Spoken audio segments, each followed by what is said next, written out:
Saksikan Buletin TNI Angkatan Darat di Antara TV setiap hari Senin pukul 11.30 waktu Indonesia Barat.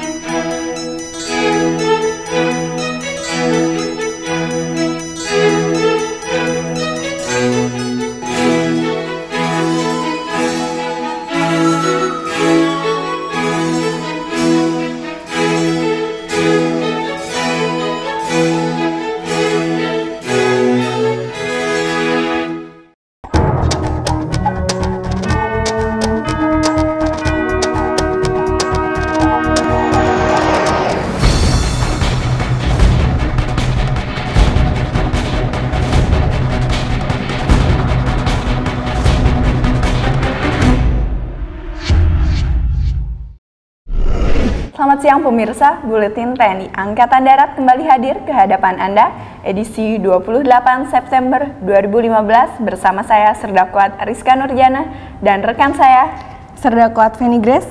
Selama 30 menit ke depan kami informasikan berita di segmen 1, dialog di segmen 2, dan feature serta serba-serbi di segmen 3. Pemirsa, kami awali berita di segmen 1. Kepala Staf Angkatan Darat Jenderal TNI Mulyono membuka Pacific Army Chief Conference atau PACC ke-9 di Bali Senin lalu. Berikut liputannya. Pacific Army Chief Conference atau PACC ke-9 yang dibuka oleh Kepala Staf Angkatan Darat Jenderal TNI Mulyono bersama Kepala Staf Angkatan Darat Amerika Serikat Jenderal A. Miley ini dihadiri 26 pimpinan Angkatan Darat se-Asia Pasifik. Mengusung tema kontribusi militer dalam rangka mendukung kerjasama multilateral, Kepala Staf Angkatan Darat Jenderal TNI Mulyono mengatakan, Konferensi Kepala Staf Angkatan Darat Asia Pasifik sebagai instrumen untuk menjaga dan membangun kerjasama di berbagai bidang, terutama dalam bidang stabilitas keamanan di wilayah Asia Pasifik yang dapat mendorong perkembangan ekonomi negara-negara Asia Pasifik dan ekonomi internasional. Kasat mengharapkan melalui forum ini bisa lebih bertimbang rasa dan proaktif dalam berdiskusi tentang bentuk alternatif kerjasama militer pada masa mendatang, sehingga forum ini dapat menghasilkan ide-ide yang komprehensif, produktif, dan strategis untuk kepentingan di kawasan. Pada kesempatan yang sama juga diselenggarakan Pacific Army Management Seminar atau PAMS ke-39 yang diikuti 65 pejabat di lingkungan Angkatan Darat dari pangkat Letnan Kolonel sampai dengan Mayor Jenderal di wilayah Asia Pasifik. Kepala Staf Angkatan Darat Kasat Jenderal TNI Mulyono melantik Mayor Jenderal TNI Teddy Laksmana sebagai Panglima Kodam Jaya dan Mayor Jenderal TNI Setio Sularso menjadi Panglima Kodam 9 Udayana di Denpasar, Bali, Selasa lalu. Berikut liputannya. Mayor Jenderal TNI Teddy Laksmana menggantikan Letnan Jenderal TNI Agus Sutomo yang kini menjabat sebagai Komandan Komando Pendidikan dan Latihan TNI Angkatan Darat. Sedangkan Mayor Jenderal TNI Setio Sularso menggantikan Letnan Jenderal TNI Tori Johar Banguntoro yang mendapat tugas baru menjadi Wakil Kepala BIN. Kasat Jenderal TNI Mulyono mengatakan, pergantian jabatan TNI Angkatan Darat sebagai upaya pembinaan personil yang memiliki masa waktu yang telah ditentukan. Menurut Kasat, serah terima jabatan ini sudah lama dipersiapkan, karena masih ada beberapa kegiatan dan persyaratan yang harus dipenuhi, maka baru dilakukan pelantikan, dan pelantikan di mana saja bisa dilakukan. Kasat menambahkan, pelantikan 2 pejabat Pangdam itu dilakukan di Bali, mengingat berbarengan dengan Konferensi Pimpinan Angkatan Darat se-Asia Pasifik PACC ke-9 dan Seminar Manajemen Militer se-Asia Pasifik PAMS di Nusa Dua. Jenderal TNI Mulyono mengharapkan pejabat yang baru dilantik dapat mengemban tugas sebaik-baiknya dan dapat melanjutkan tugas pejabat yang lama, sehingga untuk kedepannya dapat menjadi nilai tambah keberhasilan.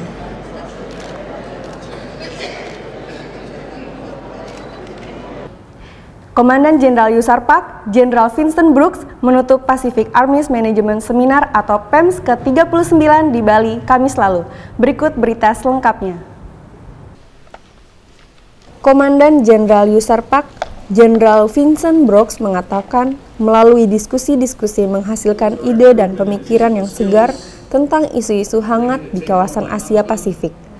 Sangat mungkin ide-ide ini akan menjadi solusi yang tepat terhadap berbagai masalah yang ada saat ini. Jenderal Brooks menyampaikan apresiasi dan ucapan terima kasih kepada semua pihak yang membantu terselenggaranya PAMS ke-39 dengan aman dan lancar. Sementara itu, Wakil Kepala Staf Angkatan Darat dalam sambutan tertulisnya yang dibacakan Letnan Jenderal TNI Tori Johar Banguntoro mengucapkan terima kasih kepada Komandan Jenderal Yusarpak, Jenderal Brooks, atas kerjasamanya dalam menyelenggarakan PAMS ke-39. Wakasat mengharapkan penyelenggaraan PAMS ke-40 tahun depan dapat menciptakan ide-ide baru yang semakin konstruktif, terutama dalam meningkatkan hubungan saling pengertian di antara negara di kawasan Asia Pasifik, sehingga dapat digunakan sebagai landasan kerjasama yang saling menguntungkan dalam menghadapi ancaman yang semakin meningkat di era globalisasi saat ini, khususnya keamanan bersama di Asia Pasifik.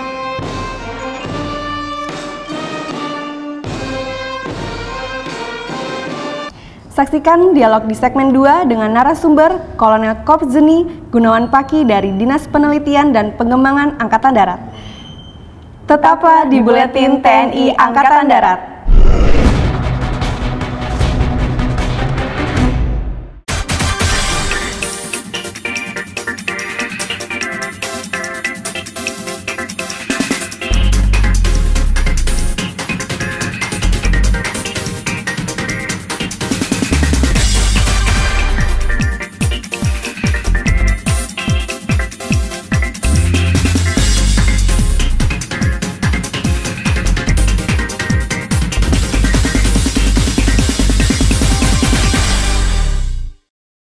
Tugas pokok TNI Angkatan Darat adalah menegakkan kedaulatan negara, mempertahankan keutuhan negara kesatuan Republik Indonesia, serta melindungi segenap bangsa dan seluruh tumpah darah Indonesia dari ancaman dan gangguan terhadap keutuhan bangsa dan negara.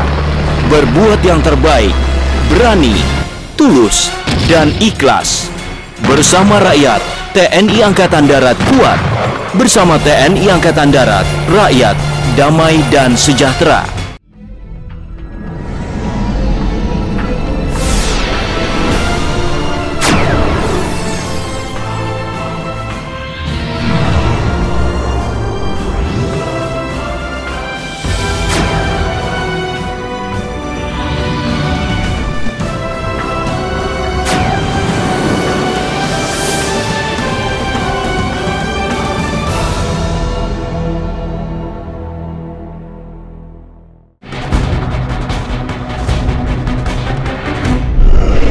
Pemirsa, telah hadir di studio Kolonel Korps Zeni Gunawan Paki, Kepala Peneliti Dinas Penelitian Pengembangan Angkatan Darat.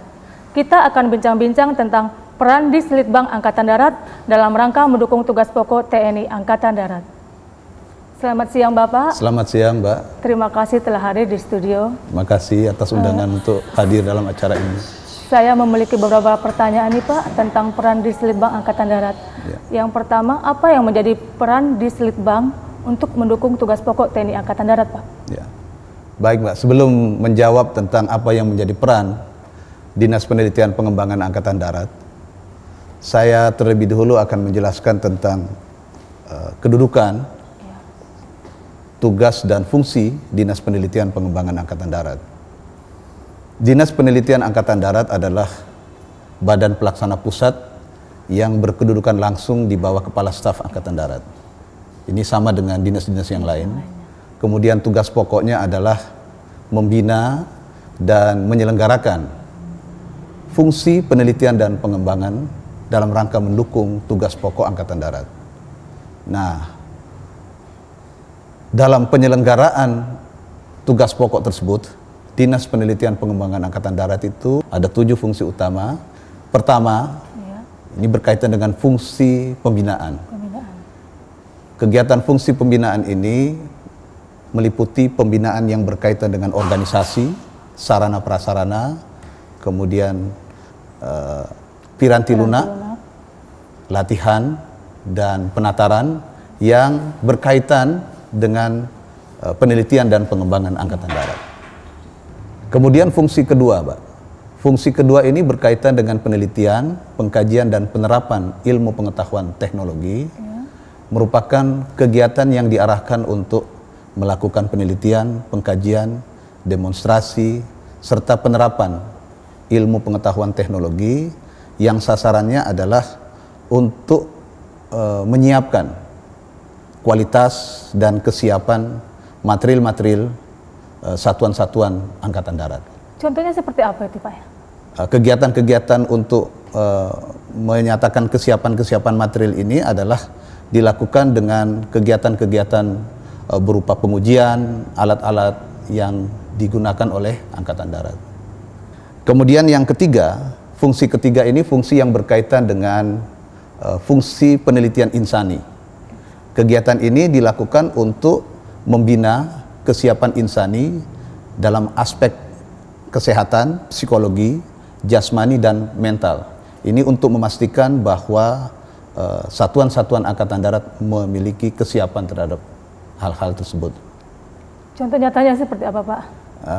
Contoh dari pembinaan insani ini adalah kami nanti akan melakukan survei untuk melihat sejauh mana para lulusan perwira akademi militer, Secapa dan PAPK untuk melihat apakah mereka mampu menjawab tantangan dan tuntutan tugas baik saat ini maupun di masa-masa yang akan datang. Ini adalah kegiatan-kegiatan yang berkaitan dengan penelitian insani.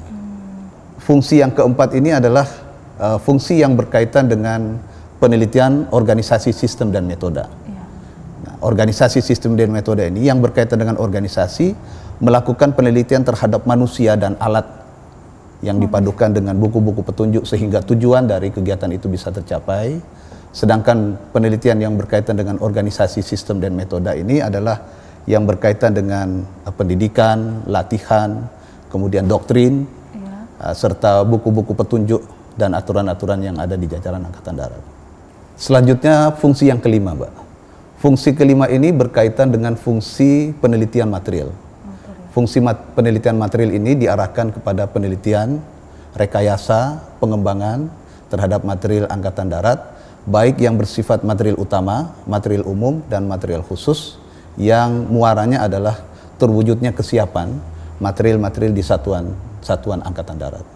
Material umum khusus tadi itu seperti apa? Nah, kalau material umum itu, material umum yang sifatnya seperti kendaraan-kendaraan ranmin itu adalah kendaraan-kendaraan atau material-material yang bersifat umum. Kalau material-material yang bersifat khusus itu adalah material-material yang digunakan seperti untuk tugas-tugas intelijen, ya, yang sifatnya khusus. Kalau material utama adalah material-material yang seperti kendaraan-kendaraan alutsista alat berat, yang kendaraan-kendaraan tempur dan lain sebagainya. Kemudian yang fungsi keenam, fungsi keenam ini adalah fungsi yang berkaitan dengan laboratorium. Kegiatan ini mencakup kegiatan penelitian, pengembangan, dan uji laboratorium dengan memanfaatkan sarana dan prasarana laboratorium yang ada di Dinas Penelitian Pengembangan Angkatan Darat. Kemudian, Mbak, fungsi yang ketujuh, yang terakhir. Fungsi ketujuh ini fungsi kelompok peneliti. Fungsi kelompok peneliti ini berkaitan dengan kegiatan penelitian insani, kemudian penelitian material, dan penelitian organisasi sistem dan metode, serta memberikan pemikiran-pemikiran saran terhadap fisik, kegiatan fisik penelitian yang sasarannya adalah peningkatan terhadap sumber daya manusia, organisasi, dan material satuan-satuan jajaran Angkatan Darat. Kumpulan peneliti-peneliti di situ ya, Pak ya?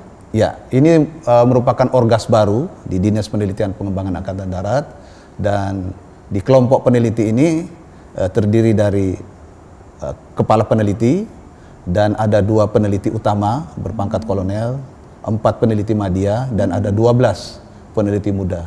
Kita berharap dari kelompok peneliti inilah kegiatan-kegiatan Dinas Penelitian Pengembangan Angkatan Darat akan semakin berkembang, khususnya dalam memberikan kontribusi atau memberikan peran pada Angkatan Darat berkaitan dengan kegiatan-kegiatan penelitian dan pengembangan ke depan. Dalam melaksanakan fungsi-fungsi tersebut, Dislit banget pasti mempunyai program-program ya Pak ya? Ya. Program-program apa yang telah dilakukan selama ini Pak? Selama ini program yang dilakukan itu berkaitan dengan program penelitian dan pengembangan pertahanan.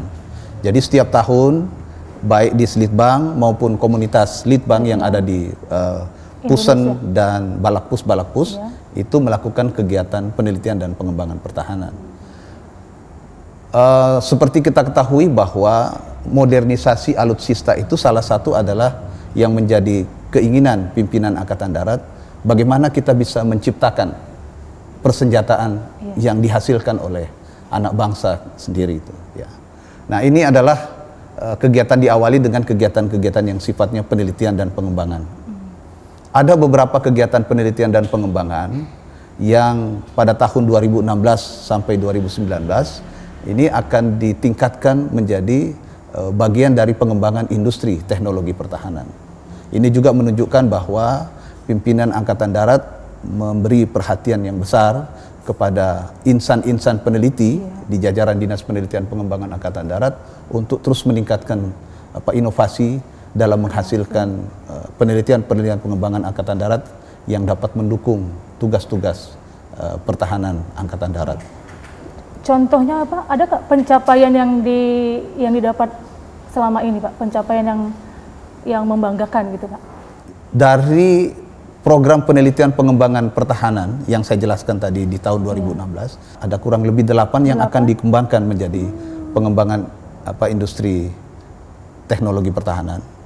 Di antaranya adalah troli mortir 81 yang selama ini kalau kita ketahui prajurit untuk membawa mortir itu kan dipanggul. Nah, ini salah satu hasil karya Litbang itu adalah membuat troli sehingga mempermudah prajurit untuk memobilisasi mortir 81. Ini bisa ditarik. Dengan kendaraan bisa ditarik. Selain mortir 81 atau alat troli mortir 81, yang akan dikembangkan juga ini adalah yang berkaitan dengan sistem simulator yang berkaitan dengan simulator untuk latihan Arhanud.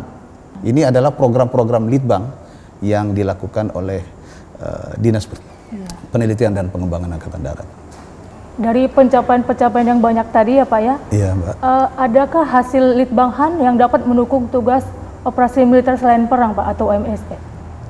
Program Litbanghan kita ini selain melakukan penelitian pengembangan untuk kepentingan tugas perang, juga ada yang kita lakukan untuk mendukung tugas militer selain perang. Di tahun 2014 kemarin, kita melakukan penelitian pengembangan rancang bangun kendaraan darat air. Nah, kendaraan darat air ini dapat berfungsi untuk mengatasi atau mengevakuasi korban-korban banjir. Nah, kapasitasnya ini 20 orang. Cocok sekali di Jakarta ya Pak ya? Ya, dan memang ini sudah pernah diuji coba pada saat musim banjir tahun lalu. Pernah kita dimanfaatkan untuk mengevakuasi korban banjir pada saat itu. Kemudian yang kedua, ada kegiatan Litbanghan yang berkaitan dengan rancang bangun alat untuk memproduksi air dengan memanfaatkan panel surya dengan sistem pengembunan. Air bersih Pak? Ya, air bersih. Nah, alat ini sebenarnya kalau kita kembangkan terus bisa menjadi solusi alternatif terhadap upaya-upaya untuk mengatasi kemarau panjang seperti yang terjadi saat ini. Sekarang ini banyak kekeringan di mana-mana. Ya. Terima kasih Bapak atas bincang-bincangnya. Selamat bertugas dan sukses selalu. Terima kasih Mbak. Pemirsa, di Slitbang Angkatan Darat diharapkan mampu memberikan kontribusi positif dalam bidang penelitian dan pengembangan untuk pembangunan dan penyusunan kekuatan TNI Angkatan Darat. Semoga ke depan, di Slitbang Angkatan Darat mampu melahirkan peneliti-peneliti yang elit dan membanggakan untuk kemajuan TNI Angkatan Darat. Sekian dialog kali ini, saksikan feature dan serba-serbi di segmen 3, tetaplah di Buletin TNI Angkatan Darat.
Tugas pokok TNI Angkatan Darat adalah menegakkan kedaulatan negara, mempertahankan keutuhan negara kesatuan Republik Indonesia, serta melindungi segenap bangsa dan seluruh tumpah darah Indonesia dari ancaman dan gangguan terhadap keutuhan bangsa dan negara.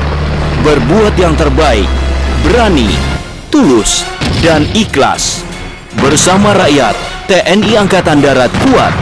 Bersama TNI Angkatan Darat, rakyat damai dan sejahtera. Pemirsa, di segmen 3 ini kami hadirkan feature tentang konferensi Kepala Staf Angkatan Darat dan seminar pejabat militer se-Asia Pasifik di Bali dan serba-serbi tentang kesiapan pengamanannya. Berikut feature PICC ke-9 dan PEMS ke-39 di Bali.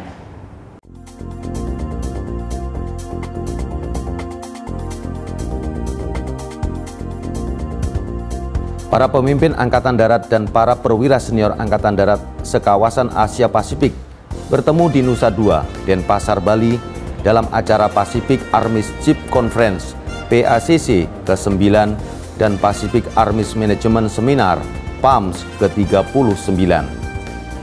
Acara yang berlangsung mulai 14 September 2015 hingga 17 September 2015. Untuk kegiatan PACC diikuti 14 Kepala Staf Angkatan Darat, 6 Wakil Kepala Staf Angkatan Darat, dan 6 jenderal lainnya dari 28 negara di kawasan Asia Pasifik.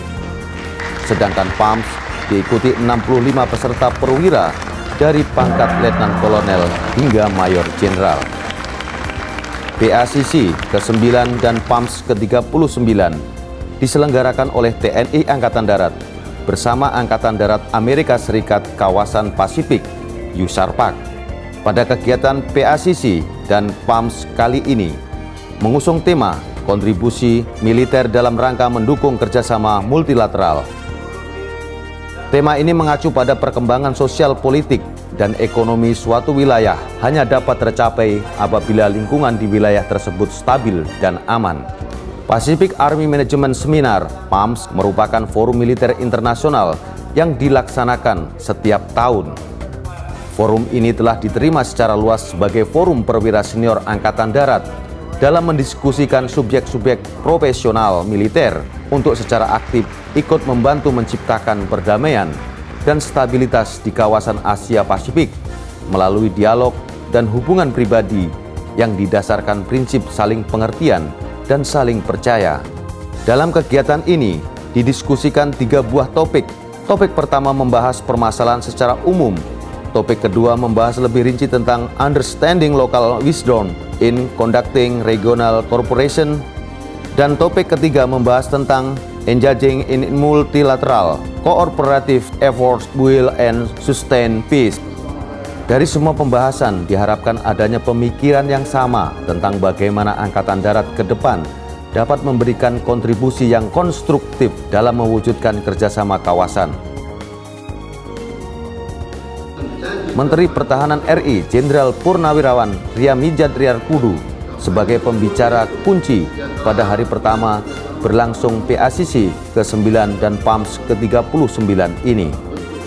Peserta dari Amerika Serikat Letnan Jenderal Stephen mengatakan pentingnya forum seperti ini untuk menjalin hubungan dan meningkatkan kerjasama yang sudah ada dalam rangka menghadapi tantangan tugas yang semakin kompleks di masa yang akan datang. Menurutnya, berbagai tantangan dan hambatan tersebut harus diatasi secara bersama-sama sebagai satu kesatuan negara-negara di Asia Pasifik. What I learned is military support that we can have collectively to regional and multilateral cooperation. I also learned the importance of cultural understanding and cultural wisdom and how we bring our different countries together. And then more importantly, how do we reinforce trust? The importance of trust is so necessary to enhance security cooperation in this theater.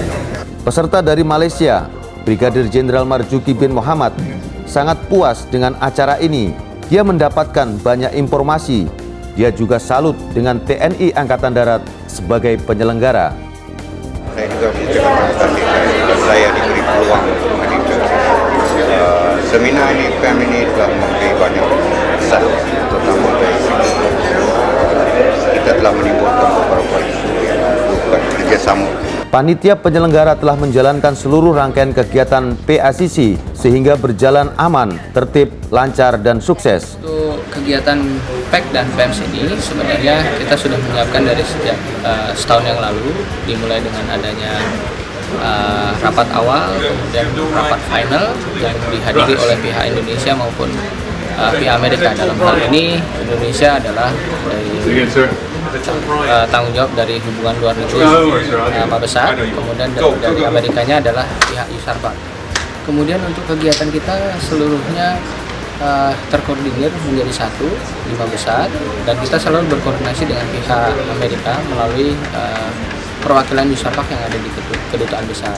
TNI Angkatan Darat sebagai penyelenggara kegiatan PACC ke-9 dan Pacific Armies Management Seminar ke-39 telah menunjukkan profesionalismenya dan berkontribusi terhadap keamanan dan perdamaian di kawasan Asia Pasifik. Kepala Staf Kodam 9 Udayana, Brigjen TNI Hadi Kusnan, memeriksa kesiapan pengamanan Pacific Army Chief Conference PACC ke-9 dan Pacific Army Management Seminar PEMS ke-39 Sabtu lalu di Nusa Dua Bali. Berikut liputannya.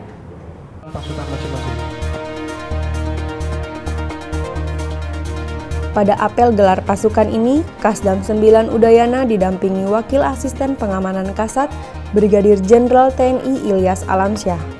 Apel gelar pasukan dimaksudkan untuk mengecek kesiapan pasukan pengamanan baik secara perorangan maupun satuan sesuai prosedur tetap PACC ke-9 dan PAMS ke-39 yang berlangsung mulai 14 September hingga 17 September 2015. Panglima Kodam 9 Udayana Letnan Jenderal Tori Johar dalam amanat tertulisnya yang dibacakan Kasdam 9 Udayana menegaskan keberhasilan pelaksanaan tugas pengamanan ditentukan oleh adanya kerjasama dan koordinasi yang baik antar satuan pelaksana pengamanan. Pangdam 9 Udayana juga menegaskan pengamanan tidak mentolerir terjadinya kesalahan sekecil apapun. Oleh karenanya perlu adanya koordinasi antar unsur satuan tugas pengamanan terutama yang ada di lapangan sehingga bila terjadi kendala atau masalah akan segera dapat diatasi. Pemirsa, demikian Buletin TNI Angkatan Darat edisi 28 September 2015. Semoga informasi yang kami sajikan dapat menambah pengetahuan Anda dan meningkatkan rasa cinta kita kepada Negara Kesatuan Republik Indonesia. Saya Serdakot Putriwira dan rekan saya Serdakot Lydia undur diri. Terima kasih atas kebersamaan Anda. Sampai jumpa Senin depan. Salam.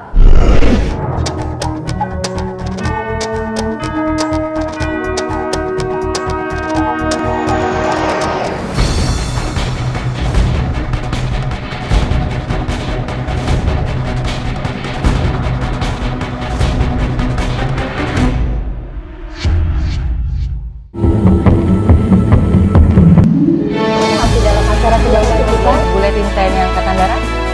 Pemirsa, saat ini saya berada di Denmark merupakan